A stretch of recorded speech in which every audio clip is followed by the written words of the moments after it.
Thanks for joining us again. Well, joining us on the set is Jeff Parker. He's our Chief Executive Officer with Village Management Services, and Carlos Rojas, the Director of Security. And unfortunately, we have, kind of some unusual and sad news in a way, because I've been here for quite a while, and there's nothing I've ever even heard of at one time, at any time. And we've had a security supervisor who's been arrested, and the federal agents have been looking into it, and we're going to talk to Carlos a little bit about how that evolved. But tell us about what you believe and what you think is happening during this investigation. Okay, so I want to start off, Paul, by telling our residents that I understand that when they hear about this information, it's a little unsettling. Right. And I just want them to know that we, VMS, Carlos and our team, have been very, very involved in this process for the last month and a half. And so the reality is we had a former employee, and I want to emphasize former employee, who was arrested on Monday by the federal agency with regards to impersonating a federal agent. Mm-hmm. But the important thing that I wanted to mention today was a couple things. We had already been conducting an internal investigation with regards to some issues that we have on the personnel side of the equation here in the village. And it just so happened that part of our internal investigation led to having a dialogue with Carlos, who then followed up on some of our information and talked to the Homeland Security people, which started and corroborated some of the information that they were going through. So I want to mention, with regards to our administrative investigation, it's still ongoing. But the employee is no longer employed with the agency. So that issue has been resolved relative to us. To Village Management Services, right. The other point that I wanted to make, which I think is real important, is that people are saying, how did this person get employed here? Well, to begin with, the individual was employed in 2015 by the old governing agency that was managing, which is PCM. Right. They were the agency that hired them. And when VMS took over and started getting into its proper management by hiring the right people, we went back and looked, and a lot of the employment activities, such as background checks, looking at resumes, looking at applications to make sure they weren't falsified.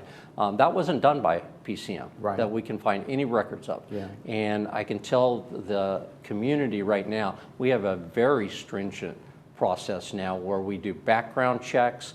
Their required licensing has to be there. And also on the applications, we make sure and verify that there's truthfulness with regards to the information that's on the application, such as college education. Right. Another area where people have falsified their application saying they have this kind of degree or that kind of degree, and they really don't. So that's one of the things that we have really ratcheted up in the last 4 years. And I think that I want the residents to understand that is a very important step in any application, in any process. And I want to assure them that we are doing that, and it should provide that firewall that we always want to make sure that our residents are safe. And that's what's important. That's HR's role in all of this. And in 2015, too, we have to realize that was during that Associa PCM time, when Associa from Texas was part of the organization, kind of. They're basically managing satellite, offices. But at that time too, I was actually trying to hire someone as well. HR came to me and after the fact said, this person has not, done this. Something on the application was not proper. And luckily we caught it. But maybe in 15, like you just said, this process was not happening, even though, today obviously we're very diligent regarding any kind of application. Exactly, and it's so critical today, because you don't want to run into these kind of situations going forward. Absolutely. Definitely. The other thing I wanted to mention was that this person was and you mentioned it, was in a supervisory role, really wasn't out in our community. They were an office person. They handled a lot of the paperwork in the office, and I wanted to emphasize that they weren't our standard patrol officer that was out there in the community engaging in what we'll call typical security. Right. So there was less of a probability that Of they interaction with that they had with an the impact out there, residents? Oh, okay. although that could have. And so I want to make sure that if any resident out there had any engagement with that individual or has any concerns about that, that they contact me, that they send me an email, Right. so that I can do any further investigation that's necessary and assure them that moving forward we are safe and secure in our community. And I will tell you that one of the big steps in doing that is obviously we had an opening as our director of safety services in our security department. And we were very, very fortunate from my perspective to be able to hire Carlos, Right. Who has such an extensive background in public safety, leading not only his team in Santa Ana for so many years, but also in going up into the Bay Area Right. and working at BART and leading their security department. Right. So his vast experience, and it probably led to that kind of intuition that he had that something was amiss here, Right. and which led him to talk to Homeland Security, and I'll let him speak Right. to that issue. Well, Carlos, like Jeff just mentioned, you have so many years of experience, and it's just like talking, like perpetrators, right? You smell the BS at times, right? And you when you started here in February, you kind of started to think, something's not right about this, and you started your own internal investigation regarding this. Yeah, Paul, it was a very interesting situation because with 30 years of law enforcement, of course, I've witnessed how you interact with other law enforcement officials, with just individuals in general. And there was just observations that I was making and interactions between this employee and others, including myself, that did not make sense. And it was something that I thought it was a concern, started looking into different areas, and while I can't go into the details of our personnel investigation because of confidentiality, I started looking at different areas of his activity within VMS employment. Right. And I think it is important to note that he was an administrative support person within the office, but nevertheless, we looked at every single aspect of his employment activity while here. And then I do think that the positive side of having looked at all these different areas, it gave me assurance that there wasn't any type of activity, negative activity, towards any of our residents here in the village, because we do take security very, very seriously. And that's very important. And the interesting thing is that prior to you being here, he'd already spent 4 years building his resume and telling the other employees that he was an agent, he was a federal agent, he was with Homeland Security. So when he did show up in the articles that he was late or had to leave early to go do his duties, they bought into it, right? So, unfortunately for those employees too, they feel, foolish in a way, because he allegedly believe that he did all these things. And you started this investigation, which is interesting because this whole thing kind of came about too because of the Riverside gun shop owner who asked the DA over there to kind of start this partnership, and then they were doing their investigation, and then you were doing yours in parallel, and they all came together in the last couple of days.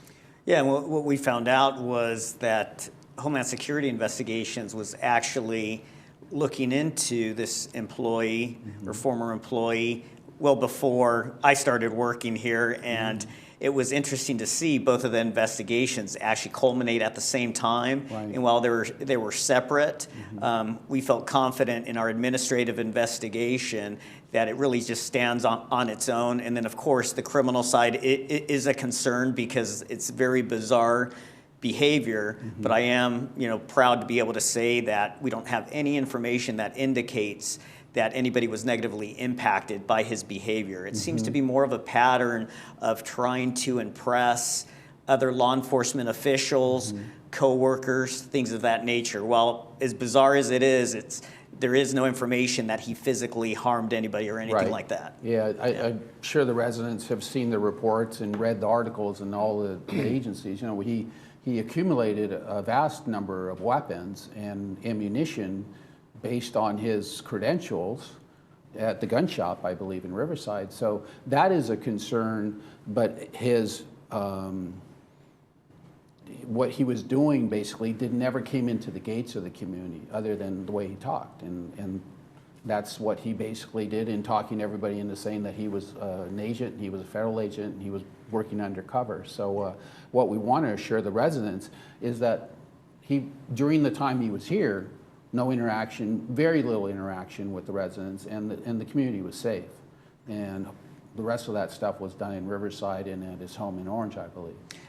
And Paul, I do want to emphasize that we don't have any information that he was dressed up as a special agent and contacting any of our residents. But I do want to give my email address out. So if anybody does have concerns or has any questions, they could contact me directly at carlos.rojas@vmsinc.org. Right. And what we also want to do is let this process evolve, because it is a criminal case. So our involvement will be basically being witnesses maybe, but the courts and the judge and whatever happens after this will be basically in Santa Ana at the Orange County Courthouse. But as far as our association, he's no longer an employee here at VMS.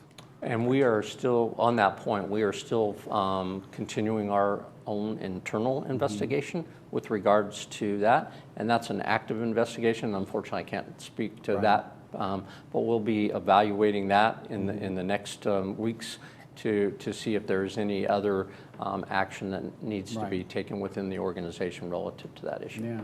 And I know, just talking to some employees, they're kind of, oh yeah, I remember this conversation. It was kind of odd, but you kind of like, that's what it's the way it was. You just kind of think it's odd and you walk away. But now it's important that if people had contact or have information regarding any of this process, be sure and contact Carlos Rojas at VMS, carlos.rojas@vmsinc.org, or give Jeff Parker an email, jeff.parker@vmsinc.org. And and that's how these things kind of start. Well, I didn't really think anything of it. And then it kind of snowballs into something else, and you realize, wow, this has been happening, and it affected somebody totally different. But to you, you thought, well, just odd. But these are how these investigations begin. That's the old see something, say something concept snowballed in this case.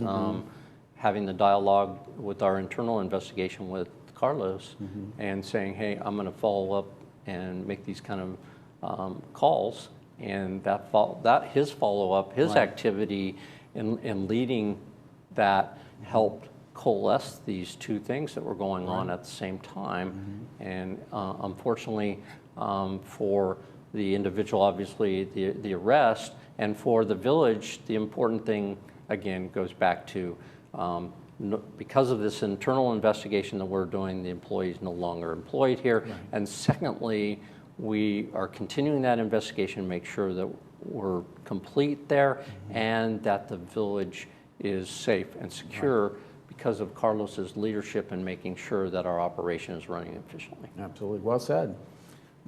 Carlos, thanks for joining us today. Hopefully we get some people to email you and give you any kind of information they might have. And as we said, it could be something very mundane that you thought, it's just odd. Give him an email at Carlos, send him an email at carlos.rojas@vmsinc.org, or give Jeff Parker a contact there at jeff.parker@vmsinc.org.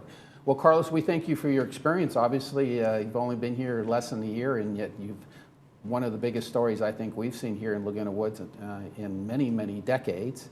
And with your experience and professionalism, we're able to get through it. We appreciate that. Well, thank you, Paul. It's all about really making the village secure for the residents. That's why we're here. That's the purpose. Absolutely. Well, thank you, Jeff, for joining us once again. We'll see you, I guess, on Friday. Hopefully some good news about COVID, and we'll give some numbers and some information regarding that. Great. Thank you, Paul. Well, we'll be back with more of This Day right after this. We're going to bring Lisa Hart back, and she's going to be talking to us about life hacks.